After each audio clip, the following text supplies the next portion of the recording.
Selanjutnya kita akan membahas tentang uji regresi linear sederhana dengan SPSS ya. Tujuannya analisis regresi linear ini sederhana, digunakan untuk menguji pengaruh suatu variabel bebas terhadap variabel yang terikat. Nah, untuk syarat uji regresi linearnya ini harus valid dan juga reliable dan hasilnya juga normal serta linear. Selanjutnya kita cek data penelitian yang kita uji. Sudah saya persiapkan di Excel. Di sini saya mempunyai dua data penelitian. Yang pertama data motivasi sebagai variabel X dan yang kedua data prestasi sebagai variabel Y. Langsung saja langkah pertama adalah mendefinisikan data. Caranya kita klik variabel yang view. Pada bagian name saya tuliskan X, kemudian baris kedua saya tulis Y, dan pada bagian label saya tuliskan motivasi. Pada label yang kedua saya tuliskan dengan prestasi.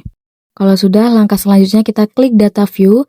Di sini sudah ada nama variabel X dan Y yang sudah kita buat tadi ya. Kemudian saya akan mengcopy data dari Excel tadi untuk saya input ke SPSS ini. Caranya saya buka Excel dulu. Data berjumlah 25, kemudian saya blok untuk data yang akan saya input, kemudian saya copy, kemudian saya pastekan ke program SPSS-nya. Langkah selanjutnya klik analyze, lalu pilih regression, kemudian pilih yang linear, lalu akan muncul kotak dialog ya, kayak gini. Variabel motivasi kita masukkan ke kolom independen, sedangkan untuk variabel prestasi kita masukkan ke kolom yang dependen.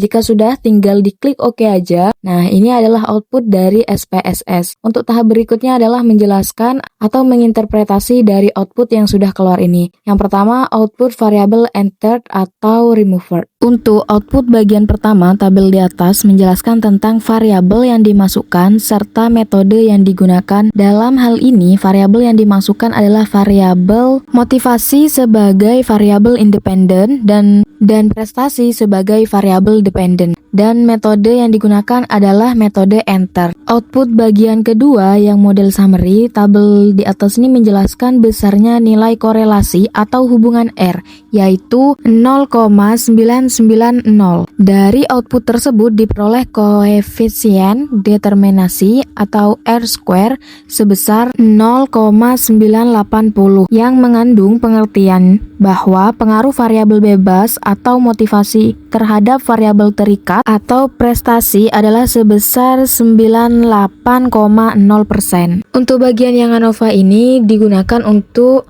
regresi linear berganda. Jadi di sini saya hanya menjelaskan sampai model summary yang membahas tentang regresi linear sederhana saja. Selanjutnya di sini kita akan belajar tentang uji chi-square dengan SPSS. Yang pertama kita harus mengetahui dulu konsep dasarnya. Di sana sudah tertulis ya, uji chi-square itu atau uji chi kuadrat bertujuan untuk mengetahui hubungan antara variabel. Jadi intinya chi-square ini adalah hubungan antara variabel yang terdapat pada baris dengan kolom. Nah, jenis data yang digunakan dalam uji square ini berbentuk data kategori atau data frekuensi. Langsung saja kita masuk ke langkah-langkah uji chi-square, mulai dari penginputan data, lalu analisis data, lalu menampilkan output dari SPSS-nya. Di sini saya sudah buka program SPSS-nya.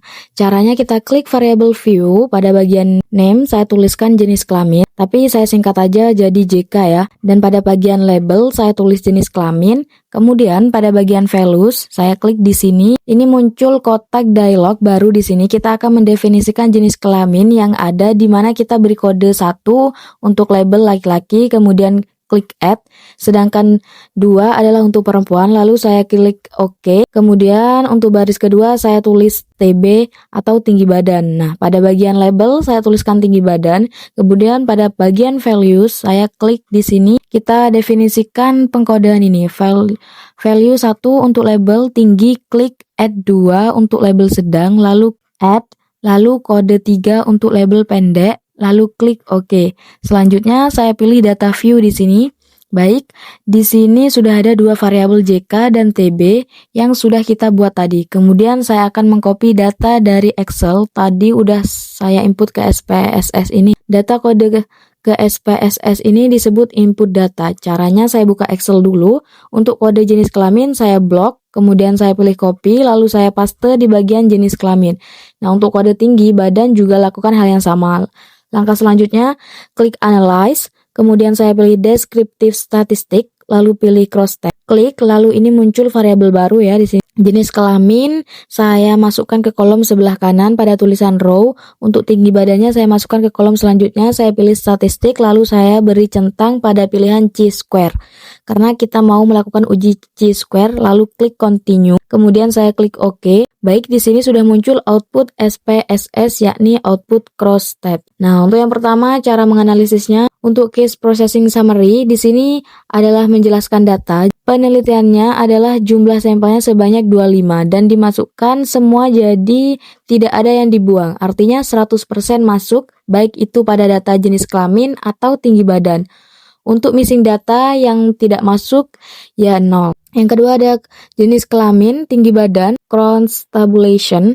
Di sini maknanya adalah untuk jenis laki-laki yang mempunyai tinggi badan sebanyak 4, untuk yang sedang ada 5 orang, untuk yang pendek ada 2 orang, jadi totalnya adalah 11 orang dari responden laki-laki. Kemudian untuk responden perempuan yang tinggi badannya ada 5 orang, untuk sedang ada 4, untuk pendek ada 5, dan total responden dari perempuan adalah 14 orang. Kalau di total ke bawah berarti tinggi badan laki-laki maupun perempuan itu ada 9. Yang sedang ada 9 dan yang pendek ada 7. Ini adalah frekuensi ataupun statistik deskriptif dari data penelitian kita. Lalu yang ketiga ini kita lanjut ke output ketiga, ada chi-square. Ini adalah output yang akan kita gunakan untuk pengambilan keputusan. Dari output ini kita ketahui dari nilai persen chi-square untuk nilai asimsik two-sided sebesar 0,559.